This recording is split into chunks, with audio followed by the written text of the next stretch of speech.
Voilà, ça y est, c'est le jour J, c'est la procla. Ces 7 années sont bientôt derrière nous. Tout a commencé quand j'ai annoncé à mes parents que je voulais faire médecine. Quoi? Tu veux pas plutôt faire des études avec un vrai débouché? Dans lequel tu pourrais t'épanouir? Ouais, qui dure pas 15 ans, quoi. Je sais pas moi, de la sociologie? Ou histoire de l'art? Médecine?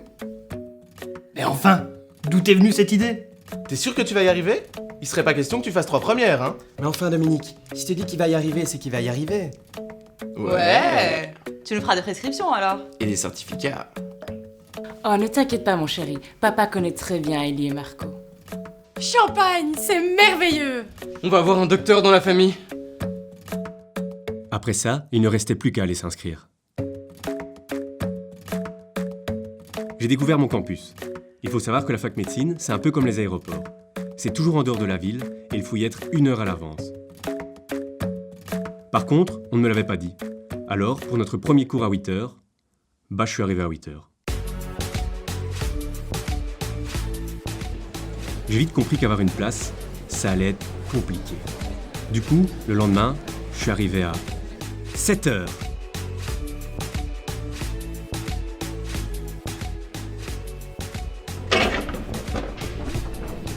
Non mais c'est pris. C'est pris. Ah non mais là aussi c'est pris.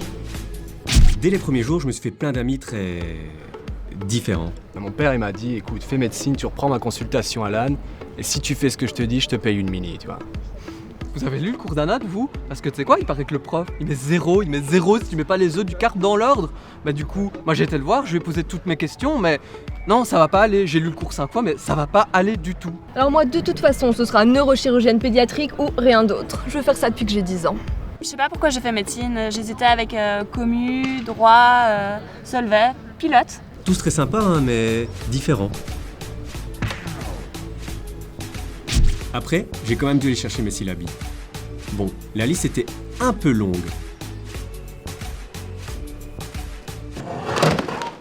Et ça, c'était que le premier quadri. Ensuite, j'ai pu découvrir un nouveau concept qui allait rythmer les prochaines années de ma vie, le blocus. Mais c'est quoi au fond un blocus? Blocus, de l'ancien wallon bloc-us, consiste à empêcher un pays, mais aussi une ville, une région, de communiquer avec l'extérieur. En pratique, un blocus, c'est un bureau, des syllabes, des résumés de cours, des fluos, encore des fluos. Du café! De l'ennui. Des moments de doute.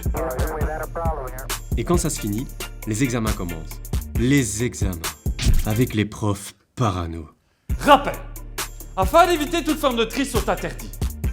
Les pulls, les t-shirts avec des manches longues, les chemises avec des manches courtes, les cheveux longs. Les cheveux doivent donc être attachés. Par ailleurs, je vous rappelle qu'à tout moment, vos yeux et vos oreilles doivent être visibles.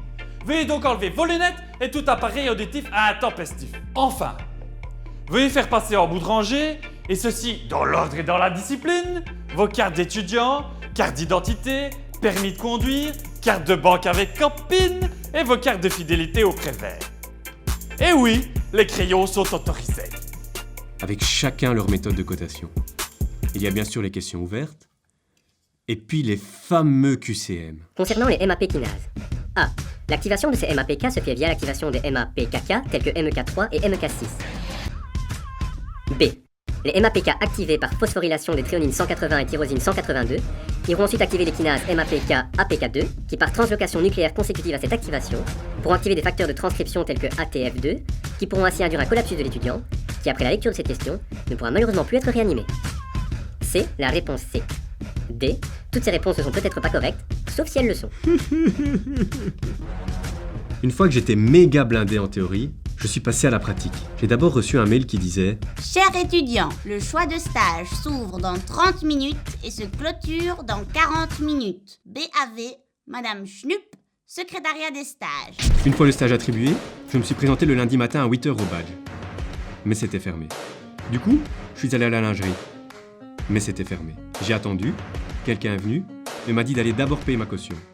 Alors, j'ai voulu aller payer ma caution. Mais ça ouvrait que le mardi et le vendredi. J'ai alors voulu retourner le dire à la lingerie, mais c'était de nouveau fermé. Bref, j'ai tout récupéré et je suis allé me présenter. Bonjour, je suis une nouvelle interne. Ah non, mais moi je suis infirmière, le bureau des médecins c'est par là. Bonjour, je suis une nouvelle interne. Salut, moi je suis le kiné. Tu cherches les médecins? Ils sont par là. Ou par là. Allez les filles. Une, deux, allez les filles. Bonjour, je suis une nouvelle interne. Ah, t'es enfin là? T'as 2 dossiers d'enfants qui t'attendent, ça tombe bien. Ah, et puis il y a le test d'hypotension orthostatique à la chambre 16. Ah, il y a aussi le test MMSE chez la petite vieille de la 12. Et tu pourras faire du café aussi? J'étais quand même trop content. J'allais aller voir mon premier patient.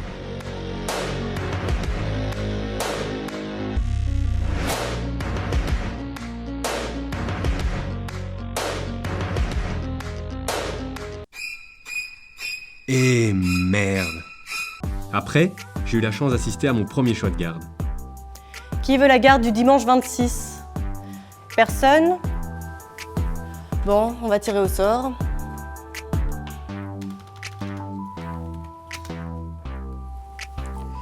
Alice?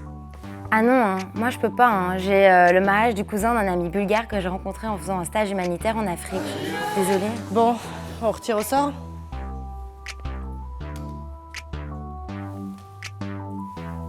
Cynthia?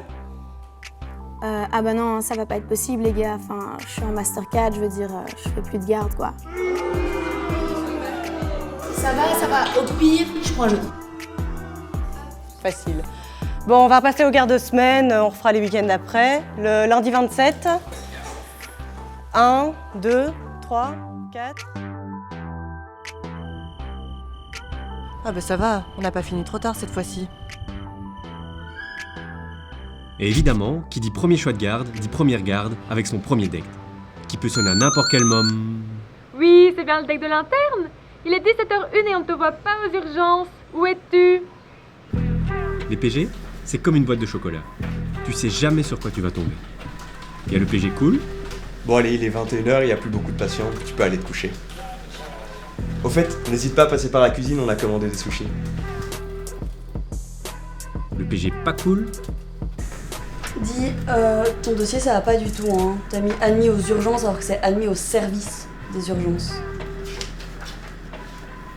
Bon, il est 4h, si dans 20 minutes il n'y a pas de nouveaux patients, tu peux aller dormir, ça va? Et le PG stressé. Bon, je sais que c'est probablement une crise d'hyperventilation, hein, mais on va quand même lui faire une gazo, une thorax, un CT scan cérébral et on va lui faire une ECG. Hein. Ah, les ECG.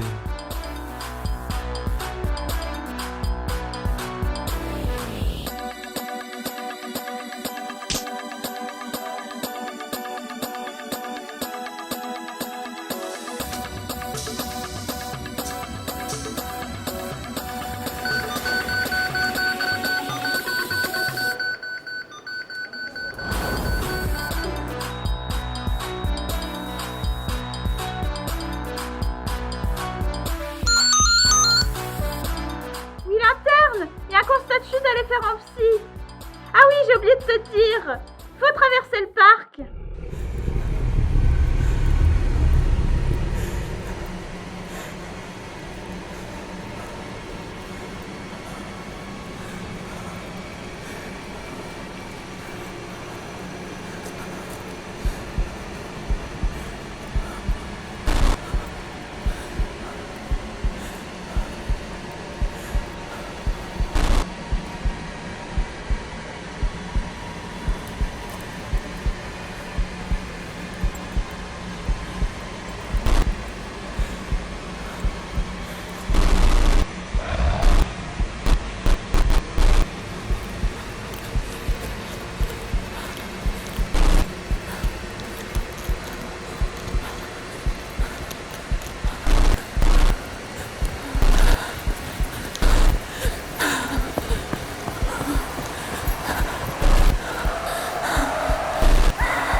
l'interne, t'es là pour le constat de chute? Ben c'est bon, on n'a plus besoin de toi, hein. Le patient il s'est enfui. Hein. Mais ces stages, ces gardes, c'était rien à côté des grandes cliniques. Bon, l'interne, elle est dilatée à combien? D'abord, j'ai commencé par la gynéco.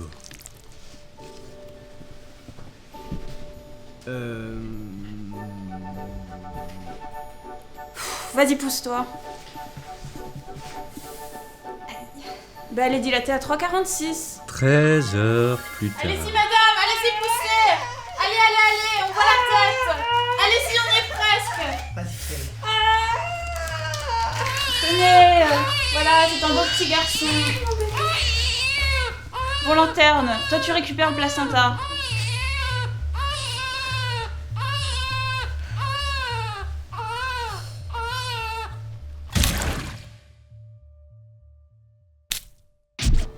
Ensuite, j'ai pu goûter au plaisir de la pédiatrie. Bonjour tout le monde, j'espère que vous allez bien ce matin. Alors, commençons. Au lit 1, nous avons le petit Grady qui est là pour une bronchiolite. Au lit 2, le petit Josué qui est là pour une bronchiolite. Au lit 3, le petit Kevin qui est là pour une bronchiolite. Au lit 4, la petite Léa qui est là pour une varicelle.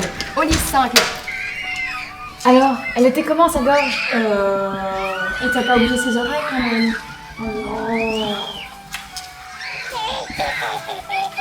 Pour enchaîner avec la chirurgie.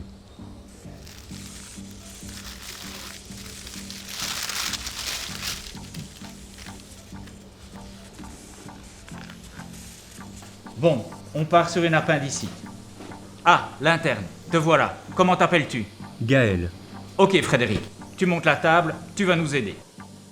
Au fait, j'ai une petite question concernant l'opération. Écoute, Frédéric, tu ne commences pas à m'interrompre. Tu montes ta table, on verra après. On part pour 3 heures d'intervention ici. Travaillons. Frédéric, moustique.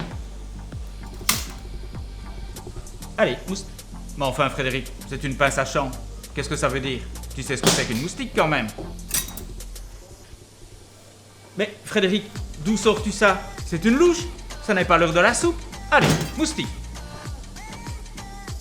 Mais Frédéric, là, c'était le bon instrument, mais il est à terre. Vraiment, ça ne va pas. C'est une catastrophe. Va chercher l'autre interne. Et pour terminer en beauté... Bienvenue à la grande clinique de médecine interne. Il ne s'agit pas d'une grande clinique, il s'agit de la grande clinique. Mettez-vous bien cela en tête. Mon nom, pour les plus ignorants d'entre vous, est Élie Kogan. Professeur Élie Kogan, pour ceux qui seraient tentés par une sélection en médecine interne, et pour les autres, M. Kogan sera suffisant.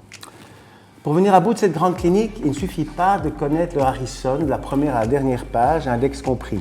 Il faut rester connecté. Les grandes revues en ligne, New England, Lancet, vous voyez? Bien. Qui d'entre vous est abonné à une revue?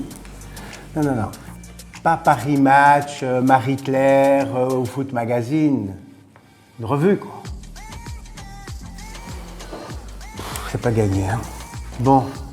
Enfin, pour bien réussir, un autre conseil. Ne regardez plus Dr House. C'est un incapable. Il ne connaît rien du plus discoïde, il ne connaît rien en vasculite. Et surtout, plus important, son raisonnement clinique est totalement à côté de la question. Et c'est précisément cela qu'on va tenter de vous inculquer au cours de cette grande clinique. Après ça, il n'y avait plus qu'à retourner en stage, à rédiger mes intentions de postulation, à passer les interviews, à terminer le mémoire et à étudier les OAG. Tout ça pour vous dire que, ça y est, j'ai fait médecine. Attends, tu vas encore faire 7 ans pour l'aspect? Tu prendrais pas une petite année sabbatique? Non mais pour faire le point, pour t'épanouir? Ouais, mais c'est parfait. Tu vas reprendre le cabinet du coup? Ah, félicitations, tu l'as fait. Tu mérites vraiment une petite récompense. Rassure-nous, tu vas être payé pendant ta spé. Pour ta mère, il faudrait des prescriptions de Valium, de Xanax et de Temesta. Et tu viendras pour ton père. Marco, c'est réglé pour le numéro inami du petit, hein? Super, merci beaucoup. N'oublie pas, je t'invite dimanche en 8 avec Ellie, à la Villa Lorraine. Super. Bon allez, ciao, bon après-midi. Champagne! On est tellement fiers de toi.